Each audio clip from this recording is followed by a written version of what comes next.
कोडोली पोलिसांची कारवाई। अवैध विदेशी दारूंसह 4 चाकी वाहन जप्त, 3,62,000चा मुद्देमाल जप्त। कोडोली पोलीस ठाण्याच्या हद्दीत अवैधरित्या विदेशी मद्याची वाहतूक केल्याप्रकरणी पोलिसांनी कारवाई करत एकास ताब्यात घेतलं असून त्याच्याकडून विदेशी मद्याच्या बाटल्या व 4 चाकी वाहन असा एकूण 3,62,540 रुपयांचा मुद्देमाल जप्त करण्यात आला आहे। या प्रकरणी संतोष दिनकर पाटील व 39 राहणार कोळगाव तालुका शाहवाडी याच्या विरोधात कोडोली पोलीस ठाण्यात गुन्हा दाखल करण्यात आला आहे।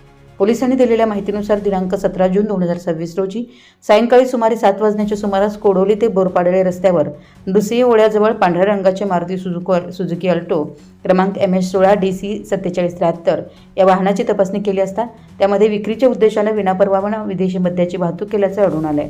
कारवाई दरम्यान Royal Stag, Amber fine whisky, Alpha bull rum, पाऊस vodka, Mumbai malt whisky, black select whisky आणि बॅकपायपर डिलक्स व्हिस्की अशा विविध ब्रँडच्या मद्याच्या बाटल्या तसेच 4 चाकी वाहन असा एकूण 3,62,540 रुपयांचा मुद्देमाल जप्त करण्यात आला आहे। या प्रकरणी पोलीस कॉन्स्टेबल दादासो सर्जेराव पाटील यांनी फिर्याद दिली असून पोलीस हवालदार घाडके यांनी गुन्हा दाखल केला आहे।